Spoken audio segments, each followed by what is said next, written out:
हाँ जी बच्चों, तो क्वेश्चन नंबर 16 में हमें क्या दिया गया है, if A is a subset of B then A union B is equal to B. उसके बाद एक एरो इधर भी है आपकी, ठीक है, लेफ्ट साइड में भी है, यानी कि if A union B is equal to B then A is the subset of B, यानी कि आपको दोनों ही साइड में वाइस वर्सा प्रूव करना है। इफ़ और दैन ये दोनों ही आपको प्रूव करके दिखाने हैं। एक ही पार्ट में दो आपके पार्ट दिए गए हैं, ठीक है। बोथ साइडेड एरो का मतलब यही होता है कि if then and if then, ठीक है बेटा। तो हम ये प्रूव करते हैं 16 का फर्स्ट पार्ट।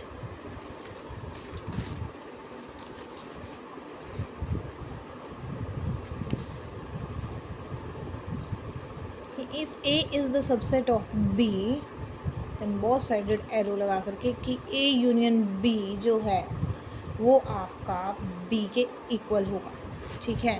तो हम एग्जाम्पल ही ऐसे लेकर के चलते हैं।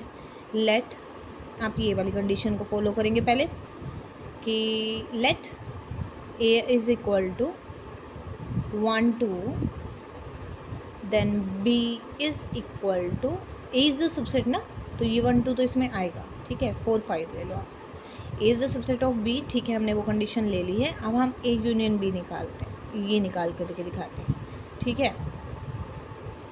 A union B is equal to 1 2 union 1 2 4 5। हाँ जी बच्चों, 1 2 4 5 यूनियन ले लो बच्चा इसकी, 1 2 4 5 हो गया।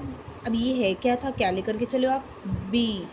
आपने प्रूव करके दिखा दिया, if A is the subset of B then A union B is equal to B. It is proved. Now we have to prove that. Now we will prove that if A union B is equal to B then A is the subset of B. अब हम ये part prove करके दिखाते हैं इसमें। A union B is equal to B, आपको ये लेकर के चलना है, ठीक है। आप लेट कीजिए,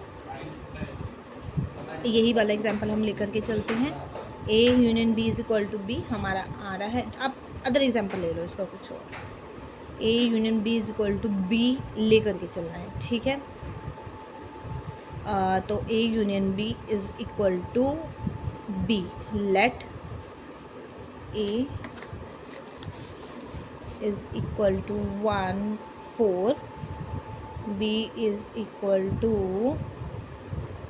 1 4 5 7, ठीक है। ए यूनियन बी हम देखें कि बी के इक्वल है, ए लिखेंगे हम यहाँ गिवन, ठीक है, ये हमें गिवन है। तो यानी कि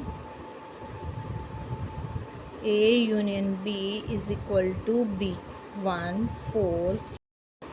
हाँ जी बच्चों, ए यूनियन बी आपका बी के इक्वल था, तो बी की वैल्यू हमने पुट कर दी। अब यहाँ पर देखो आप, ए के जो एलिमेंट हैं 1 4 आपके ए यूनियन बी में आ रहे हैं, यानी कि जो ए है आपका वो सबसेट आ रहा है ए यूनियन बी का। 1 4 देखो इसमें ए यूनियन बी में आ रहा है आपका, ठीक है। ए अगर सबसेट आ रहा है ए यूनियन बी का, और ए यूनियन बी आपका दिया किसके इक्वल गया है, बी के इक्वल, तो ए किसका सबसेट हो गया, बी का भी प्रूव हो गया, बी का भी सबसेट हो गया, हैंस इट इज़ प्रूव।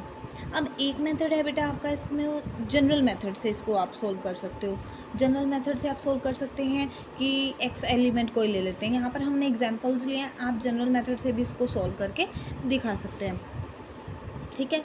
ये पार्ट प्रूव हो गया आपका। एक पार्ट आपने ऊपर प्रूव किया है कि अगर वो सेट है, ठीक है, ये फर्स्ट पार्ट आपने, A is the subset of B, then ये फर्स्ट आपकी ये एरो आपने शो कर दी है।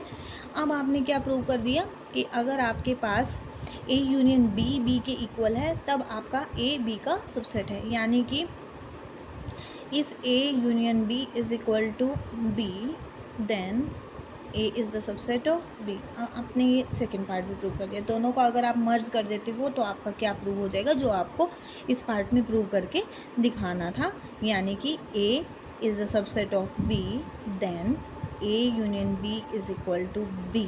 ये आप कर चुके हैं फर्स्ट पार्ट में, is the subset of A union B is equal to B, और इस पार्ट में A union B is equal to B के अगर इक्वल गिवन है तो आपका ए बी के सबसेट है, यानी कि आपके दोनों के दोनों पार्ट सॉल्व हो गए हैं किस इक्वेशन से, from equation first and second.